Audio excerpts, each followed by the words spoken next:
അതേപോലെ തന്നെ നമ്മൾ വീണ്ടും മറ്റു ഗ്രന്ഥങ്ങളിലേക്ക് കിടക്കുക. ഗരുഡപുരാണം എടുക്കുക. അവിടെ പറയും ഏത് ശാസ്ത്രത്തെക്കാൾ പരം നാസ്തി, വേദത്തെക്കാൾ മറ്റൊരു വലിയ ശാസ്ത്രമില്ല എന്ന് പറയും. അപ്പോൾ ഗരുഡപുരാണത്തിലായാലും മഹാഭാഗവതത്തിലായാലും ഇനി നമ്മൾ ഭഗവത്ഗീത എടുത്താൽ അവിടെ കൃഷ്ണൻ പറയും ഞാൻ വേദങ്ങളിൽ സാമവേദമാണ്, വേദമാണ് പ്രധാനമെന്നർത്ഥം. ലളിതാസഹസ്രനാമം വായിക്കുന്ന സമയത്ത് അവിടെ നമ്മളോട് പറയുന്നത് സാമഗാന പ്രിയ സൗമ്യ. സാമഗാനം കേൾക്കുമ്പോൾ അതിനോട് ഇഷ്ടമുള്ള ദേവി സൗമ്യയായി തീരും എന്നാണ്. ഇത്രയും മനോഹരമായിട്ട് എല്ലാ ഗ്രന്ഥങ്ങളിലും വേദത്തെ പരമശാസ്ത്രമായി അംഗീകരിച്ചുകൊണ്ട് വിധി വിപരീതമുണ്ട്. ഇന്നത്തെ സമൂഹത്തിൽ വേദം അകറ്റിവിടപ്പെട്ടിട്ടുണ്ട്. ഏതെല്ലാം കാരണങ്ങൾ കൊണ്ട് അല്ലെങ്കിൽ ജാതി പ്രവർത്തനം കൊണ്ട് ഒരുപാട് ആളുകൾ വേദം പഠിക്കാതെ പോയി. അത് പോയ കാലത്തിന്റെ കഥയാണ്. ഇന്ന് നമുക്കത് പറഞ്ഞുകൊണ്ടിരിക്കേണ്ട ആവശ്യമില്ല. നമുക്കത് എങ്ങനെ ജനങ്ങളിലേക്ക് തിരിച്ചു കൊണ്ടുവരാമെന്നതാണ് വിഷയം. ആധ്യാത്മികമായി കേൾക്കുന്ന സമയത്ത് നമ്മുടെ മുമ്പിൽ കടന്നു വരുന്നത് ഏതെങ്കിലും കുറെ എന്താണ് താല്പര്യമില്ലാത്ത ആളുകൾ, ജീവിതത്തിൽ ഒരു ലക്ഷ്യവും ഇല്ലാത്ത ആളുകൾക്ക് അവരുടെ പ്രത്യേകിച്ച് ജീവിതത്തിൽ മറ്റൊന്നും നേടാനില്ലെങ്കിൽ മാത്രം ആശ്രയിക്കേണ്ട ഒന്നായിട്ട് നമ്മുടെ വേദം അല്ലെങ്കിൽ ആധ്യാത്മികത അധപ്പതിച്ചു പോയിട്ടുണ്ട്. ആ അധപ്പതിച്ചു പോയ ഈ ചിന്താഗതിയെ നമ്മൾ പുനരുജ്ജീവിപ്പിക്കേണ്ടത് വേദത്തിലോ പിന്നീട് ഉപനിഷത്തുകളിലോ ദർശനങ്ങളിലോ ഒരിടത്തോ ആധ്യാത്മികത എന്ന് പറഞ്ഞാൽ നിഷേധങ്ങളുടെ ഒരു സമാഹാരമല്ല. നമ്മൾ ചിന്തിക്കുന്നത് ഇന്ന് അത് ചെയ്യരുത്, ഇത് ചെയ്യരുത്, അങ്ങോട്ട് തിരിയരുത്, ഇങ്ങോട്ട് തിരിയരുത്, ഇങ്ങോട്ട് നോക്കരുത്, ഇതിലൊക്കെയാണ് നമ്മൾ ആധ്യാത്മികത എന്ന് പറയുന്നത്. അങ്ങനെ ഒരിക്കലും ആധ്യാത്മികത ഉണ്ടായിട്ടില്ല. ആധ്യാത്മികത എന്ന് പറഞ്ഞാൽ നമ്മുടെ ഉള്ളിലുള്ള പൂർണ്ണതയുടെ സമഞ്ജസമായ ഒരു വികാസം. ആ വികാസത്തിന് വേണ്ടിയാണ് ആധ്യാത്മികത എന്ന് ഭാരതം പറയുന്നത്. ആധ്യാത്മികത എന്നതുകൊണ്ട് ഭാരതം വിവക്ഷിക്കുന്ന അർത്ഥം വളരെ വ്യത്യസ്തമാണ്. ഭാരതത്തിന്റെ ആധ്യാത്മികത ഇന്ന് നമ്മൾ വിചാരിക്കുന്ന പോലെയല്ല. നമ്മളെല്ലാവരും ചിന്തിക്കുന്നത് വില കുറഞ്ഞ വസ്ത്രങ്ങൾ ധരിക്കുന്നതോ അല്ലെങ്കിൽ യാതൊരു തരത്തിലുള്ള ലക്ഷണീയമായി ജീവിക്കാതിരിക്കുന്നതോ നല്ല പെണ്ണ് ഉപയോഗിക്കാതിരിക്കുന്നതോ നല്ല ഭക്ഷണം കഴിക്കാതിരിക്കുന്നതോ ഒക്കെ ആധ്യാത്മികതയാണെന്നുള്ള ചിന്താഗത നമുക്കുണ്ട്. എന്നാൽ അങ്ങനെ ഒരിടത്തുമില്ല. നമ്മുടെ ക്ഷേത്രങ്ങളിൽ നടക്കുന്ന ഭാഗ്യസൂത്ര പുഷ്പാഞ്ജലി എടുത്ത് വെറുതെ ഒന്ന് കേൾക്കുക. അവിടെ നമുക്ക് മനസ്സിലാവും പുത്ര മതി കേൾക്കുമോ വിധത്ത, എനിക്ക് നല്ല കുട്ടികളുണ്ടാവട്ടെ എന്നാണ് പ്രാർത്ഥന. അവർ പറയുന്നത് എനിക്ക് എല്ലാവരും ഐശ്വര്യം ഉണ്ടാകട്ടെ, സമൃദ്ധി ഉണ്ടാകട്ടെ, സാമ്പത്തികമായിട്ട് ഉയർച്ച ഉണ്ടാകട്ടെ എന്നാണ് എല്ലാ ക്ഷേത്രങ്ങളിലും. അപ്പൊ നമ്മുടെ കാഴ്ചപ്പാട് പണ്ടുകാലത്ത് നമ്മുടെ ഹിന്ദു ദേവതകളുണ്ട്. ആ ദേവതകളുടെ ഒക്കെ സ്വർണ്ണാഭരണ വിഭൂഷിതരായിട്ടുള്ള ദേവതകളെ നമ്മൾ കണ്ടിട്ടുണ്ട്. നമ്മുടെ ദേവന്മാരെല്ലാവരും അസാധാരണ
ഒരു നല്ല രീതിയിലുള്ള തുണി പോലും കൊടുക്കാതെ ഇതാണ് ആധ്യാത്മികത എന്ന് ആരെങ്കിലും പറയുന്നുണ്ടെങ്കിൽ അവിടെ ഈശ്വരനില്ലാതെ നമ്മൾ മറക്കാതിരിക്കണം. കാരണം ഈശ്വരൻ നമുക്ക് ഐശ്വര്യം നൽകുന്നതെന്നാണ്.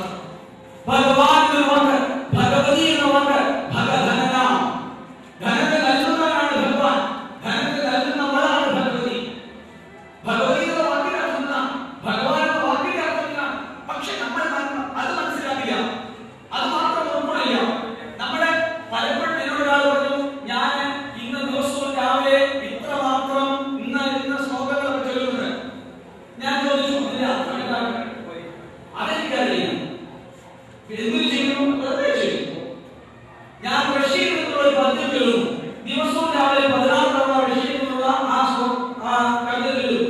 അതുകൊണ്ട് എനിക്ക് എന്താണ് പ്രയോജനം? അർത്ഥം എനിക്കറിയില്ല. എന്താണ് ചെയ്യുന്നത് അറിയില്ല. ഇതേ അവസ്ഥയല്ലേ നമ്മൾ ഇതൊക്കെ ഈ ശ്ലോകങ്ങളൊക്കെ ചൊല്ലുമ്പോൾ എന്താണ് അർത്ഥം എന്ന് മനസ്സിലാക്കാതെ ചെയ്യുന്നത്? ഒരു വിഡിത്തമല്ലേ? എന്തുകൊണ്ട് നമുക്ക് സ്വയം പഠിച്ചുകൂടാ? നമുക്ക് എന്തുകൊണ്ട് പഠിച്ചുകൂടാ?